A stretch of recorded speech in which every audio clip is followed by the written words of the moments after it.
퇴임 후 하루가 멀다 하고 윤석열 정권에 대해 각종 비판 발언을 쏟아내며 견제구를 날리던 문재인이 최근 들어 침묵을 지키면서 조용한 모습을 보이고 있습니다.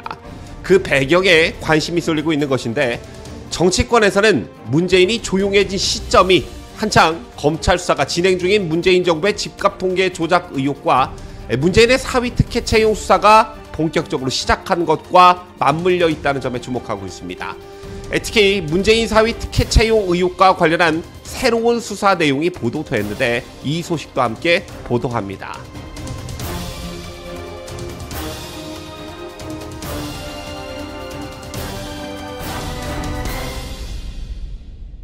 시청자 여러분 안녕하십니까? 뉴스데일리 베스트 빈앵커입니다. 퇴임 후에 조용한 삶을 살겠다고 한 문재인. 하지만 실제 조용한 삶은 개뿔. 문재인은 퇴임 후에 하루가 멀다 하고 윤석열 정권에 대한 각종 비판 발언을 쏟아내면서 언론의 스포트라이트를 받아왔습니다. 문재인이 윤석열 정부를 마지막으로 비난한 것은 지난 9월 19일이었죠. 서울 여의도 63빌딩에서 열린 9.19 평양 공동선언 5주년 기념식에 참석했을 때였는데, 당시 문재인은 연설의 상당 부분을 윤석열 정부 들어 경제가 악화됐다는 비난에 할애했습니다. 또한 문재인은 그 이전에 일본 후쿠시마 원전 오염수 방류가 시작된 8월 24일 자신의 SNS에 나는 일본의 방사능 오염수 방류를 반대한다면서 이 문제에 대한 정부의 대응이 아주 잘못됐다고 생각한다 라는 글을 올린 바 있습니다. 자, 그런가 하면 그보다 전인 지난 4월에 공개된 다큐멘터리 영화 문재인입니다에서 문재인은 5년간 이룬 성취가 순식간에 무너지고 과거로 되돌아갔다며 윤석열 정부를 공개적으로 비판하기도 했습니다. 자, 그런데 최근 들어 문재인은 현실 정치에 대한 발언을 극도로 자제하는 모습을 보이고 있습니다. 그 배경이 무엇인지에 대해 관심이 쏠리고 있는 것인데요. 물론 지난 9일 문재인이 운영하는 양산의 평산 책방에서 조국의 저서 출판 사인회가 열리긴 했지만 자리를 함께한 문재인은 일체의 정치적 발언을 하지 않았습니다.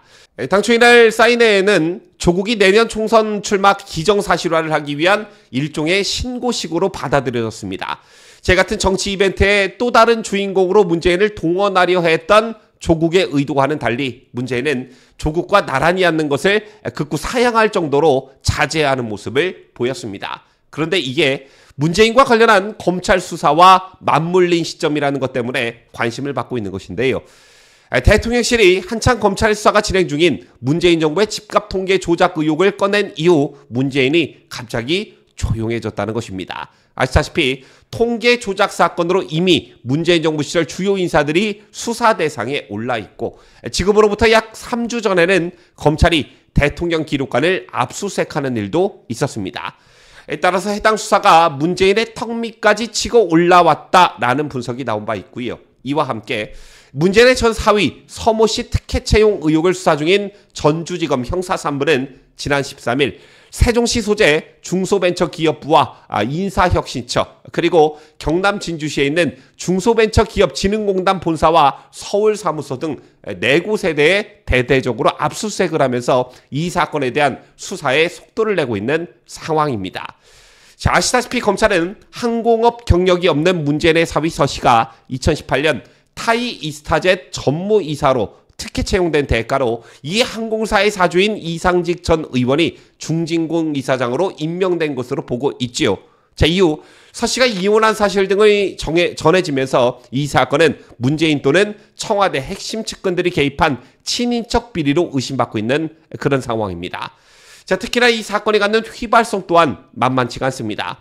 문재인의 사위가 이상직 회사의 고위 임원으로 근무하게 된 것 자체가 뇌물죄에 해당할 수 있기 때문인데요. 이상직 전 의원이 당시 중소벤처기업 진흥공단 이사장 자리에 오르면서 자신의 회사의 대통령 사위를 고위 임원으로 채용을 했고 막대한 연봉을 지급했다. 이것 자체만으로도 문재인에게 제3자 뇌물제공죄 적용을 검토해 볼 수 있기 때문입니다.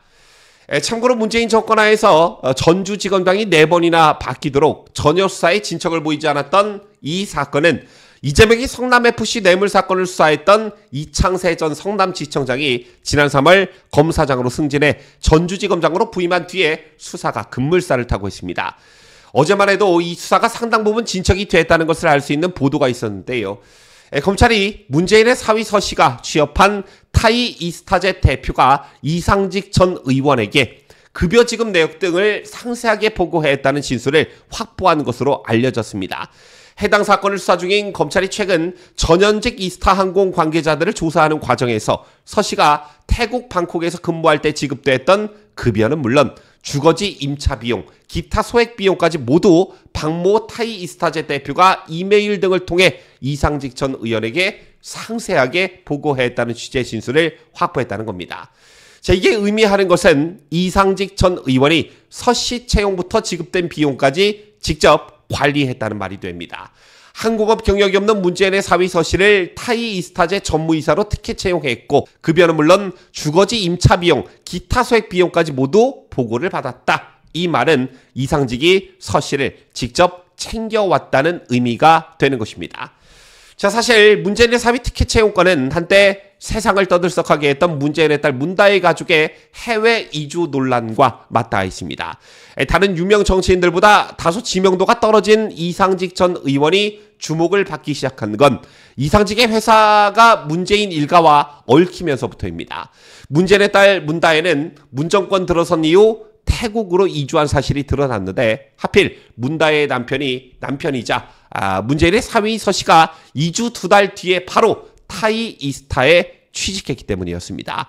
당시를 기억하시는 분들 많으실 테지만 대통령의 딸 가족이 갑자기 해외로 이주해 살고 있는데 이 이상한 일에 대해 왜 그랬는지 당시 청와대는 납득할 만한 설명을 국민들한테 내놓지 않았었습니다. 하지만 대통령의 딸 가족을 경호하느라 국민 세금까지 지출하고 있었기 때문에 국민은 그 이유를 알 권리가 있다는 여론이 고개를 들었었지요. 그리고 이에 대해 수많은 의문이 제기됐지만 청와대는 묵묵부답이었습니다. 그저 대통령 딸 가족 문제도 사생활이다, 개인정보 불법 유출 엄중문책이라는 말만 되풀이했었는데요. 현재 문재인의 사위 특혜 채용을 수사하고 있는 검찰의 수사가 정점에 오르게 되면 자연스레 그 당시 문다혜 가족의 해외 이주에 대한 궁금증들도 풀릴 거라 예상합니다. 그리고 한 가지 더, 이 사건을 두고 2009년 노무현 일가 사건과 비슷한 흐름과 양상을 보인다는 분석이 많이 있습니다. 아시다시피 노무현은 본인이 아닌 가족들 사건으로 검찰 수사를 받게 되었는데 당시 검찰은 포괄적 뇌물죄라는 논리로 노무현을 압박했습니다. 당시 권양숙 씨가 박연차 태광실업 회장으로부터 돈을 받은 사실에 연루되어 검찰 수사가 시작이 됐는데 수사를 해보니까 박연차는 가릴 것 없이 금품을 정계 인사들에게 살포했고 실제 친노 인사들이 대거 적발돼 구속되었습니다. 이 과정에서 정상문이 박연차에게 돈을 받아 권양숙 씨에게 전달했다는 사실이 밝혀지면서 재임 중에 노무현이 이를 알았는지 여부가 사건의 핵심으로 떠올랐습니다. 하지만 노무현이 스스로 목숨을 끊으며 공소권 없음을 이유로 수사는 종결이 됐었지요. 만약 당시 수사가 계속되었더라면 노무현의 자녀들이 해외 부동산을 구입한 것도 수사 대상이 될 뻔했습니다. 어쨌든 문재인의 사회 특혜 채용 사건은 여러모로 노무현 일가 사건과 닮아 있습니다. 그렇다면 당시에도 노무현이 이를 알았느냐가 핵심이었던 것처럼 이번에도 역시 문재인이 이를 알았는지 여부가 핵심이 될 텐데 이 사건에 대한 수사가 과연 종국적으로 문재인을 향하게 될지 여러모로 관심이 가는 부분이 아닐 수가 없습니다. 지금까지 저는 자유대한민국을 소화하는 뉴스데일리 베스트 민앵커였습니다.